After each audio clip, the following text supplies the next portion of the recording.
So I'm now going to take this moment to ask our director of the East African Resilience Lab to give us a brief introduction of the RUN network before we hear from some of our innovators. Any of these people told you the different challenges they are working on.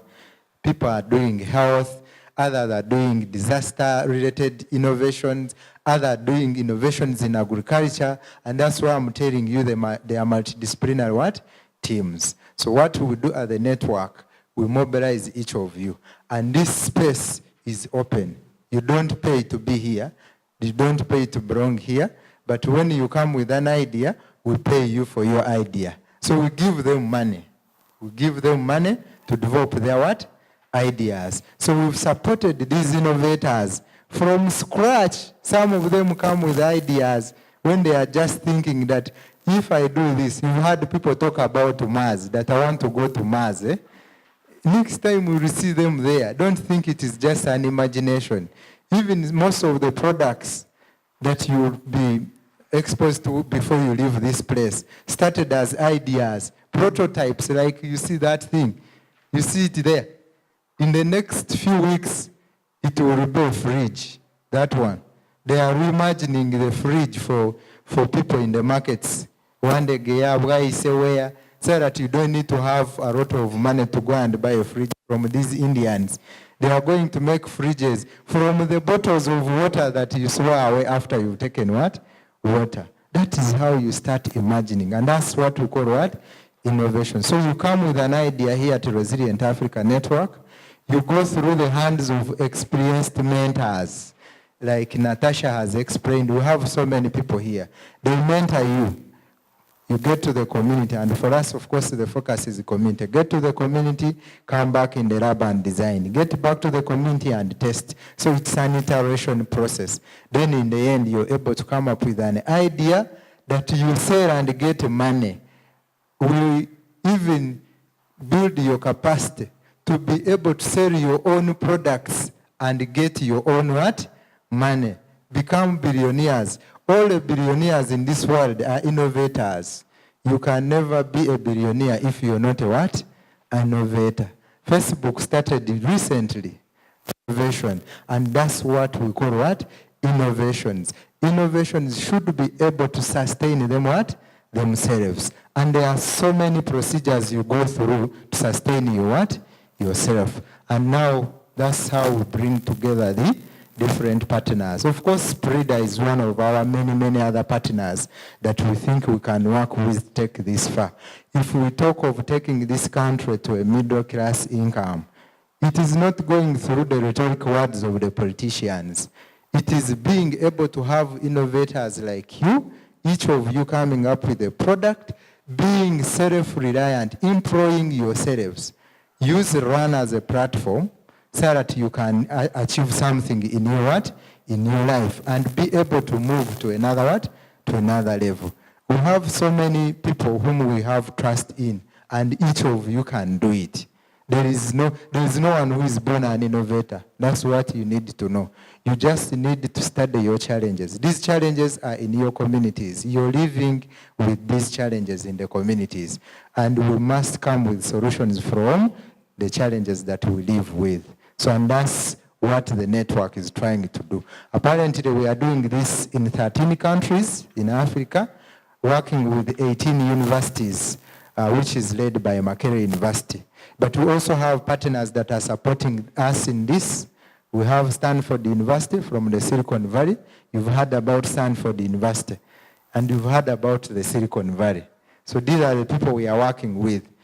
Stanford University is supporting us in the innovation development, trying to come up with some of the tools like the design thinking courses and so on that we try to use to develop these innovations, but also capacity building for innovation development. Then we also have George Washington University, which is supporting the resilience arm, because innovations must address challenges. If you say, for me, I'm going to develop an innovation, this used to be the mentality of engineers. This time engineers have changed. Engineers used to think, for me, the most important thing is to raise a building As long as this building can stand, that's all. You see?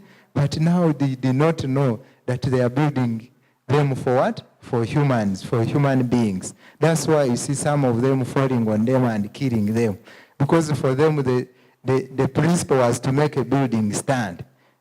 You get that? So what we do is that we need to understand the humans. You are designing for who?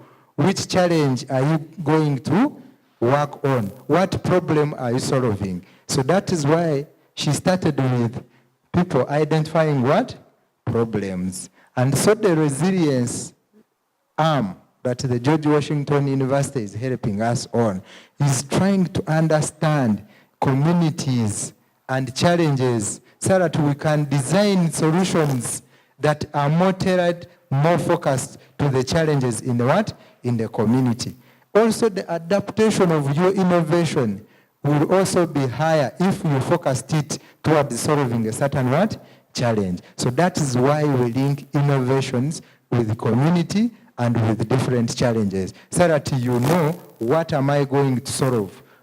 When you talk about your value proposition of your idea, you're trying to link it to a certain problem, so that you see my maize thresher is going to help these women who have been using the winnowing trays for years, taking a whole day to winnow only 10 kilograms of what?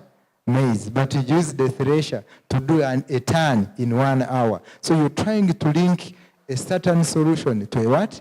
To a challenge. And that's why we call them resilience innovations. That's what we call building resilience of the communities. Communities being able to thrive even when there are different disasters. We are faced with different disasters. The most recent one is drought. All of you, every time I meet you, you have your handkerchiefs all the time, scratching yourselves. This is drought. You imagine how it is in our communities with the agricultural products that we are growing. What are you thinking about as an innovator? So those are some of the things that we go through. So this place is a platform where you can come, innovate, get support, and be able to do what? To make your product reach market and earn out of it. And that's about the Resilient Africa Network. We are very grateful to PRIDA and all other partners for this. We are launching this Resilience Community Legal Cafe today. It's not ending today. We are just starting it. We are calling upon all of you, the innovators and other people, to join this so that we can take innovations in this country, in this network, to another level. The resources, by the way, are available. If you are a very good innovator, you can never fail to mobilize resources. We only fail to mobilize resources because we keep duplicating things. And when you present it, people don't see any innovation out of it. If you want to employ yourself, join the innovation arena. That's the only way you can sustainably achieve the sustainable development goals and be able to take yourself to another level. With those so many words, we want to welcome you to RAN. Feel at RAN. There are so many people that will be coming up to talk to you. Please keep coming. Our website is very open. Our social media platforms, we have Twitter, we have Facebook, we have websites, more than one website actually. So please make this an interactive process so that we can all benefit out of it. I want to wish you very nice deliberations, and I think this is going to be one of the game changers in terms of taking our innovations to another level. Thank you so much. Thank you, Nathan.